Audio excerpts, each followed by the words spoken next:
I think in this world of AI, the days of essay homework is over, and holding students to account by frequently assessing their knowledge in the classroom is vital. And flipped learning gives us the time to do that. I think Flipped is about to have its moment, and today I'm joined by Lucia Berridge, a passionate educator with over 20 years of teaching experience, and we're going to talk all about flipped learning. Lucia currently heads the psychology department at a large secondary school in Essex, and is about to step into a new role as director of the Faculty for Social Sciences. As an active committee member of the Association for the Teaching of Psychology, ATP, Lucia contributes to both membership initiatives and the publication team, underscoring her dedication to advancing psychology education. Lucia is committed to flipped learning and metacognitive strategies, and I think after watching this you'll understand why this focus has elevated her students' achievements and boosted their confidence and engagement. Like always, I've gathered together the tips from this video into a free 4-page handout, with the final page being for your students, if you decide to take them on a flipped adventure that will prepare them for independent learning beyond the classroom. I know Lucia from the ATP. This interview is part of an ongoing series where I speak to experienced psychology educators about their approaches, many of whom I've connected with through the ATP's annual conference. This is the event you really should attend as a psychology teacher, and I'll tell you more about it at the end of the video. Hey Lucia, good to see you. Thank you for joining me today for a conversation about flipped learning. I know that after knowing you a few years, that both you and me both love flipped learning and kind of want to share some of the ideas that we have around it. It's great. Thanks for having me. I can't wait to talk to you. It's something that I've really found has made my teaching so much stronger, because I've been able to do the hard stuff with the students rather than making them do that at home. Great. So should we dive in? Because I know a lot of people might not really know that much about flipped learning and might want a kind of an outline from us before we dive into some of the nitty gritty. So I know both of us approach it maybe in a slightly different way. So what is flipped learning for you? So traditionally, teachers used to have students arrive at their lesson, have no general knowledge about the topic. We teach it to them and then send them off to do actually some of the harder stuff at home. So what I like to do is have the students have the basic knowledge first, have an idea of where we're going, so that when they arrive at the lesson, we can then stretch the students with application, evaluation, and we can go into much more meaningful, deeper conversations to check their understanding and to really work on their exam skills. Often it takes, I think, about 3 times for you to hear a new key term to be able to really understand it. So if they've read about it first at home and then in the lesson they're hearing it, that's the second. And then any quizzes or after things that we do just to try and check their knowledge, then they've had those 3 terms. So by the time they go home to then do some follow-up work, they've actually got a real solid foundation. And as you know, psychology is just full of key terms. Certainly. Fantastic. I think actually we have a similar kind of overview there. Maybe the details exactly how we do it might be a little different, but yeah, I definitely agree with everything you've said there. So I know you've been doing it for a little while. What inspired you to adopt this flipped learning model in your psychology classes? And let's start talking about what benefits you've observed since you've started off. Well, obviously, you know how much of a push it is to finish the course in time. And I was working in my previous school and I just did not get the content finished for one reason and another. So I thought I need to be able to get through the course quickly, but also to be making sure that I've got the time to do the stretch, to do the challenge, to do the application and the evaluation and the essay skills that students often struggle with. And I didn't want them to do it just at home. So that's why I took it up. I started quite generally, very simple to start with them just doing the prior reading of the section in the textbook, writing down some key terms. They are given a key term glossary sheet so that they're arriving already with the key definitions that I need them to have. And what I've found is that actually we've really been able to have deeper conversations and discussions, and the students have been more confident. Rather than having only 1 or 2 students talking, even some of the weaker students, the less able students are actually really able and engaging in the subject. As for the benefits, it's just preparing them for university, isn't it? They're going to go to university. They're going to have to do an awful lot of this style. And actually a really good friend of mine, Matt Galton, who's an academic professional development fellow at the Uni of Westminster, we've actually collaborated on developing some resources, not just for the students in what flipped learning is, but actually to teach the teachers what flipped learning is. And if we can prepare, you know, our A-level students for university, then we're not just teaching them the course, we're teaching them life skills. Yeah, totally agree. And I think one of the things that is my kind of sales pitch for flipped learning for the students, because it is for a lot of them a big change and it's quite stressful, the idea that they kind of have to take responsibility and charge of the initial knowledge acquisition, is to say it is very much getting ready for a university style of learning. So, you know, at university, you might be in a lecture hall with, say, like 200, 300 people. But the interaction that you will have with that lecturer is quite minimal. So it's quite similar to either watching a video or reading a textbook. And the pressure's on you really to get that knowledge acquisition. And then you'll go to like a tutorial once you've gained the information, and then you'll work on it with small activities. So I'm like, I'm getting you ready for that process. And a lot of you, you know, most of you, if not all of you, are aiming to go to university. So what's the problem in trying to get that core skill set down nice and early? Because there is a bit of a sales pitch for the students who are used to working in one particular way. So let's go into structure a little bit. So how do you personally structure your flipped classroom sessions to make sure that the students come prepared and then they engage when we're in class time? What I like to do is keep it simple.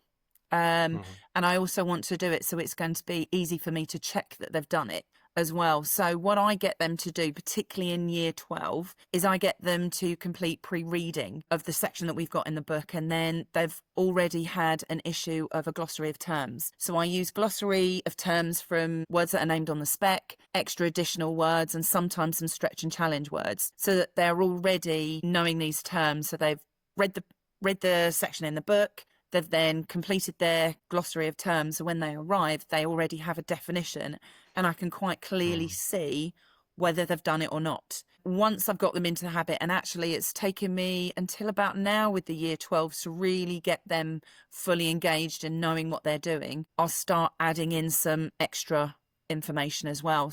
Yes, we've got the book, but I often increase the complexity by using some videos.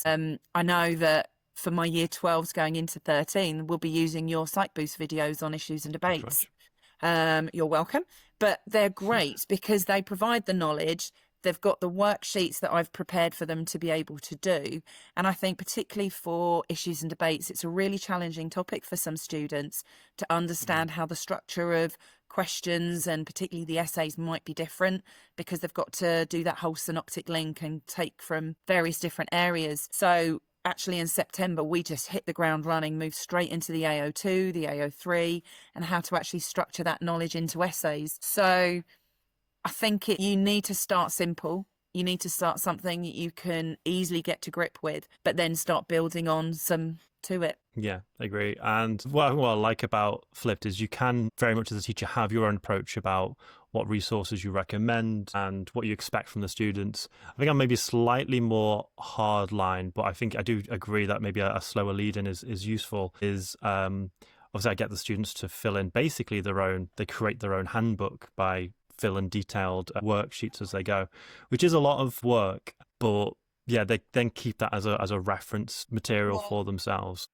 I find the more able students actually do that inherently. And it's really handy when they do, because then you can just pick it up in class, go, oh, this is amazing, you've already done this. And the people next to them will go, maybe I should do that too. And actually, that's why it takes that little bit of a lead in, because you've got to get the students to see the benefit of that. Yeah. I think that actually leads us very nicely into our next question, which is about motivation. So what strategies do you use to motivate students to complete class assignments, especially those students who might be reluctant, or maybe they've not got access to resources? So I make sure that we've got hard copies of textbooks, if need be, that students can use. We have designated study, which I'm sure that everyone else does, and all our students have access to the internet and to computers there. So the work that I set is absolutely easy for them to be able to do in their DS lessons. So therefore, there shouldn't be any limitations onto that. I mean, obviously, you've got to keep the task manageable. You can't be setting 20, 30 pages to do for the next day. So it is making sure that whenever I do set, particularly if I've got one lesson this day and one the very next day, that a 10-minute video is going to be manageable to do. That's true. If I do use videos, I make sure that I download them onto the VLE, because obviously our DS rooms don't have access to YouTube, which will limit them. but it means that they can still access some of the revisions quite easily. As for incentives, well, obviously you've got the different school incentives that's going on. I think the incentive is actually more intrinsic than me actually giving them anything, because they feel that they're confident in class. I always survey my students on a student voice every half term, and there's always a question linked to: how have you found the flipped learning? How have you found that useful? And I then share that information with them. And students said, I've got a quote here that flipped learning allows me to already have the notes in the book so I can focus on what my teacher says. Another one has said that they understand the content in the lesson much better. So the actual incentive is their understanding, and they're more able to engage. And I think, chocolate's always great and we give that, but I think them understanding and them being able to engage in the lesson and see the results of their improvement, that's all incentive you need. I think that's very true. I think some teachers who are thinking about taking this on will probably have the right concern, which is the class as a whole might go for it, especially those that are motivated, but those individual students who don't do a lot of work, how are they going to adapt to it? My gut feeling of that and my general response is those students probably weren't doing much work to begin with. Flipped learning will just reveal it more. They're like, it's not like magically they're doing more work if you don't do flipped learning. It's just you can see it like a red flashing light when flipped learning is in place. But there are some things that I feel probably motivate the students when I do flipped learning myself. One is I'll get them to do the notes in advance, hopefully, sometimes weeks in advance, so I can go around at the start of each class and just go, just have your notes open for me. Oh, that's coming up. You haven't done the notes for that yet. Just that slight little bit of a reminder by them being ahead, and then them also seeing other students around them. Like, I think you can kind of carry a class. If you can carry the class as a whole, the individual students will look around the room and go, I'm the odd one out here. I haven't done the notes. I need to catch up. And then my main motivation myself, I know we might talk a little bit about activities that we do, is I will do quite an in-depth quiz every time I bring something new into the classroom. And there's a bit of a few layers to that strategy. One is because they've tried to get maybe a week or two ahead of their notes, they will have done the initial reading a couple of weeks ago. I'll remind them to look back over their notes before the quiz, because you won't do well on the quiz, you might as well look over these notes again. And then I'll be doing the quiz in the classroom, and I'll do something like, here's the definition of a key term.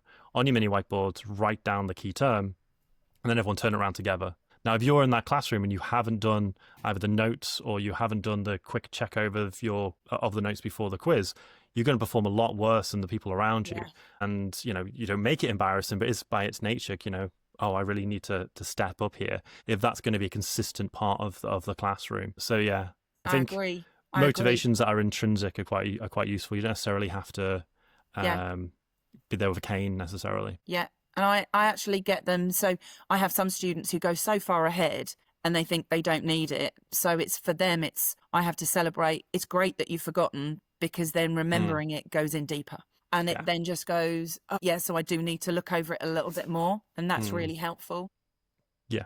There's definitely a conversation that I have about phased kind of repetition of concepts and why it's important to kind of keep looking over it. I think often it is useful to justify the decisions we make as teachers to the students, because if they can understand the logic behind it, even if they don't necessarily enjoy the process, they can be more invested in getting involved. So let's move on a little bit. So can you share an example of how you've integrated videos into your flipped learning and what impact that's had on student understanding? Yeah, so obviously I've talked about your issues and debates essays, but there are certain topics where videos really, really help. Obviously, I use it a lot in the social influence topic, because where you want them to really watch an Ash, Milgram or Zimbardo videos, sometimes you don't have the time in a 1 hour lesson to be able to get them into it. So by setting them some of those, even though they might be half hour, they are so inherently interesting to them, and it really gets them excited to engage in the next lesson. So I often use those key concepts as well. I often use it in research methods as well, to get them to look and watch a short video on this is what validity is and the differences, to then be able to discuss that within the next lesson. Excellent. I think I have a similar approach with some of the longer videos. So, there might even be like the occasional movie as well that you might suggest, not necessarily setting that as flipped. the things that you just simply just would not have time with the amount of content that we need to cover, pushing as much of that outside as possible, and then actually working on the skills when we're in the classroom. That's exactly it. Yeah. So can I ask in what ways the flipped learning approach has influenced your students' metacognitive skills and their ability to kind of self-regulate their learning? Because I know metacognition is something you're particularly interested in. Yeah, well, I love it. And flipped learning naturally builds metacognitive awareness. Absolutely. It's because students can pace themselves. So they can engage with the content on their own, but they can not just do it once, they can go over it several times to make sure that they're understanding it before they get to the class. Obviously, you get some students who struggle a little bit, and that's where I encourage them to message me so that we can then talk about it before the lesson to support them. I think it's really good for their time management as well, because it actually gets them to work out, I need to do this before here, so I need to have this bit done. So therefore, they're learning the skills that they're, as we said before, going on to university to be able to do.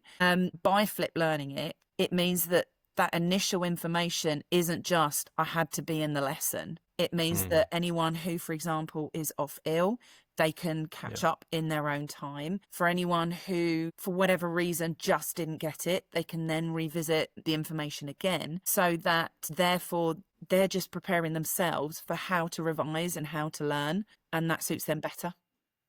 Yeah, 100%. I think I say to the students, I'm always happy to talk over concepts you don't get, but I want a targeted question. Don't say I don't understand this unit or this topic. Bring me concepts, bring me studies, bring me ideas that you're like, well, I didn't really understand how that went. Because I know if they've targeted their question, they've definitely looked over the information and they are truly struggling with something, rather than just, learned helpless, throw their hands up in the air and go, I didn't understand it at all, or the entire topic. Because, again, putting the onus back onto them to really look over the information before coming to yourself. Absolutely. And my intervention lessons, and when I do my after school or when I do some one-to-one interventions, it's no longer, right, teach me the whole topic again. It is more, I didn't quite get this. Do I really need this? And it's been much more targeted, as you said. So I found their engagement in the intervention has been more useful as well than just teach me the whole thing again. So let's move on to assessment. So how do you assess student learning in a flipped classroom, and what formative assessment techniques have you found to be the most effective? So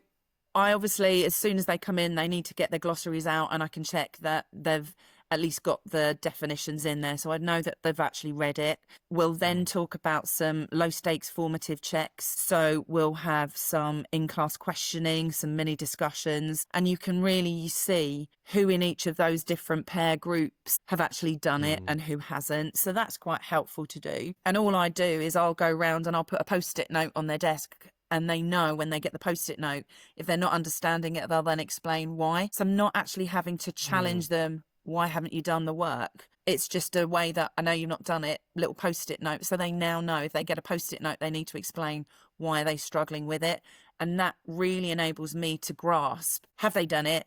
Do they know the core content? And therefore, do I need to adapt my whole lesson as a result because more than one student has not got it and what have you? Do you do something similar? What do you do?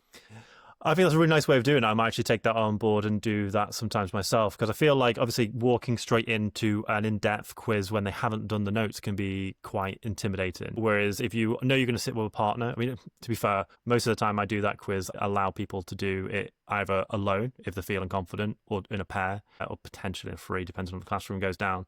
And we do a little point system as well to make it really competitive. So yeah, that does sound nice to have it in a pair. And then it also obviously gives the opportunity for the student who does know it quite well to practice that, given that knowledge themselves. Exactly. And I like mixability seating, so that I will always make sure that there are stronger and weaker students who are paired together, because I think if a stronger student is able to explain to someone who is less engaged or less understanding of that topic, then they're showing deeper learning by having to explain it to someone who hasn't quite got that concept yet. So that's a really way that I can extend them even without doing anything. Yeah, it's such an advantage for high ability students to try and reformat what they say into a simpler context. Yeah, love that. I think the other good thing as well is I know a lot of teachers will set essays for homework and they'll bring them back in and then mark them.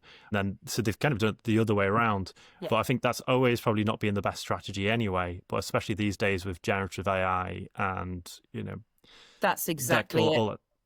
there's a real problem with that now. I agree. I mean, it's flipped learning has given me time so that we have 9 lessons a fortnight. And in year Mm, 13, particularly, 1 lesson a fortnight is just essay writing and revision. So I've been mm, able to, and I've finished the course now by Easter. So I've been mm, able to work on their essay writing skills, structure essays, give exemplars that we can then mm, mark and see how that goes. And they're no longer writing at home they might take half hour, 40 minutes to write an essay, even on their yeah. own. They'd never have that in an exam. And they don't have the benefits of having AI to help them. And it gets them exam ready, not just knowledge ready.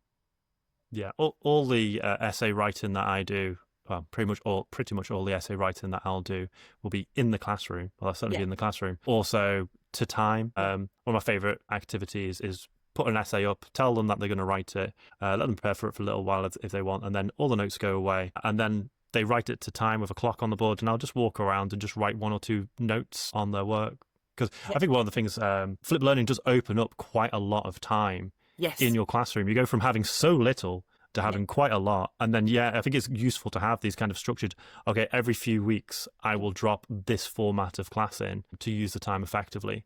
Yeah. And it'll often be, a skill-based thing, but just based on the current content. Yeah. So in my year 13, I call it a 1 minute essay plan. I know that Mike Hobbis and Paul Klein have now termed it flash essay writing, and it's really helpful. It's all on whatever we covered in year 12. And that's been the start of my lesson for every year 13 lesson. And so then the following fortnight, so at the end of the fortnight, where we've been focusing on memory this fortnight, they'll write one of those essays up in that time. And I wouldn't have been able to do that if I hadn't flipped the lesson, because I've now got not just the content I've also got interleaved lessons from year 12 into year 13. So flipped learning has just given me more time to just really develop their skills. And I have noticed year on year since doing this that actually my essay scores on the exam analysis have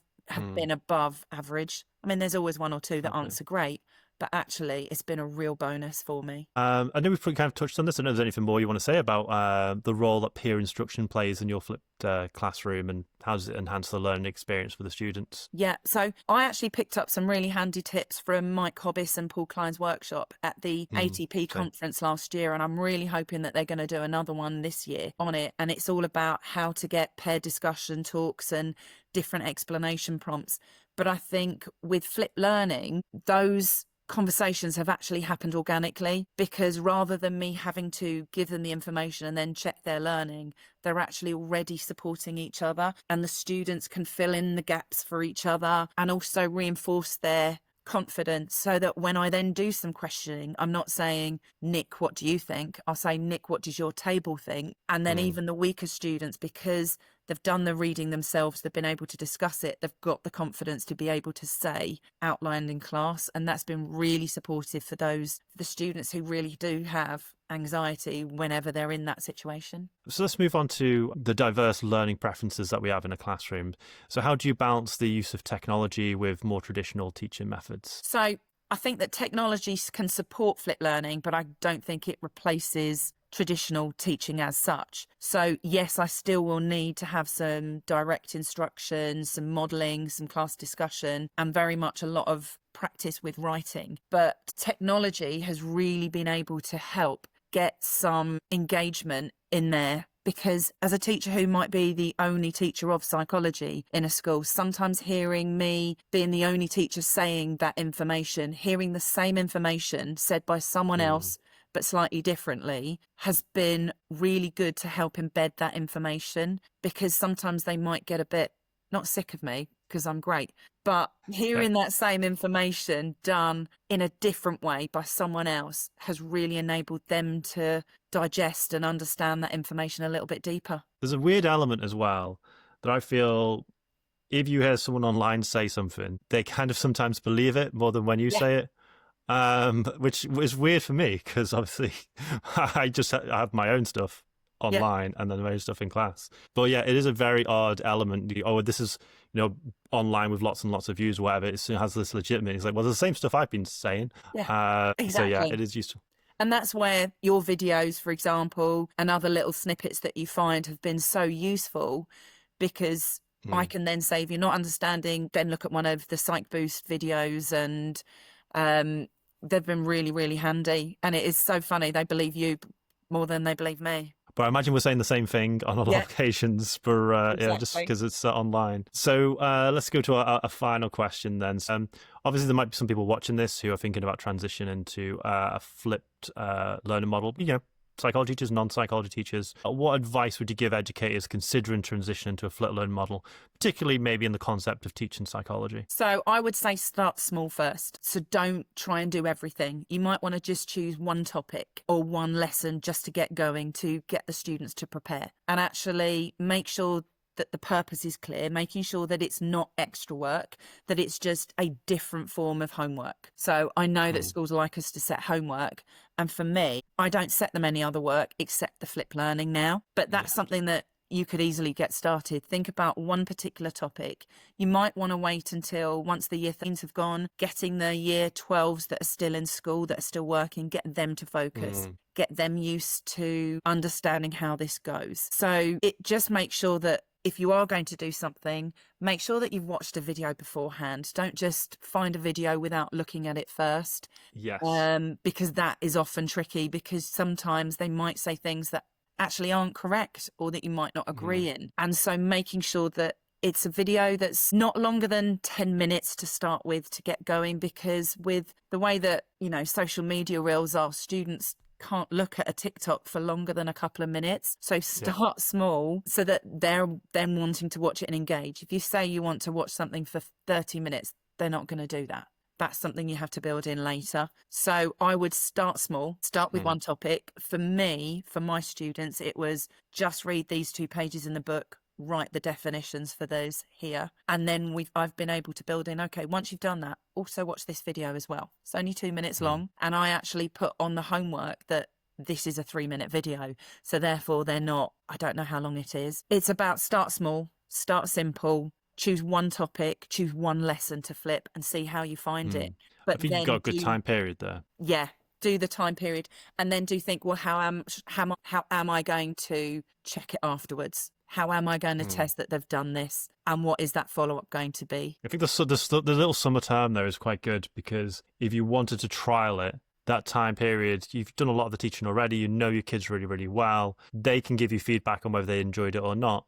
And then if they've really enjoyed it, if they've liked it, then you can give them some work to flip over the summer. And then you can kind of hit the ground running a little bit. And you're right about trying to find resources that you trust. Textbooks that are good. 7 years ago when I first made Psych Boost, it was to do flip learning, and it was because when I looked online, I didn't quite trust what I was watching, or the things that were good only covered a very small part of the spec, and then I was like, well, I'm gonna have to just dash around everything, and then I was like, well, I'll just make this myself just for my own students, and then obviously more people decided that they would also use it for whatever reasons. But yeah, I think we've covered a lot of ground here in the time that we've been speaking. Thank you very much for sharing your insights about your experience with flip learning. And I'll see you very soon at the ATP conference. Looking forward to it. Thank you so much. Take care. Absolute pleasure. Bye. I've attended the ATP conference most years I've been a teacher. As well as providing incredible value CPD and great networking, it's also a very enjoyable event that I look forward to all year. I really recommend all psychology teachers join the ATP and, if possible, attend the conference. I want to thank all the students and teachers who support the Psych Boost project. My ability to make this free series of CPD videos and all of the other things I do are due to their ongoing support. If you want to join them and access my additional resources, check out my Patreon.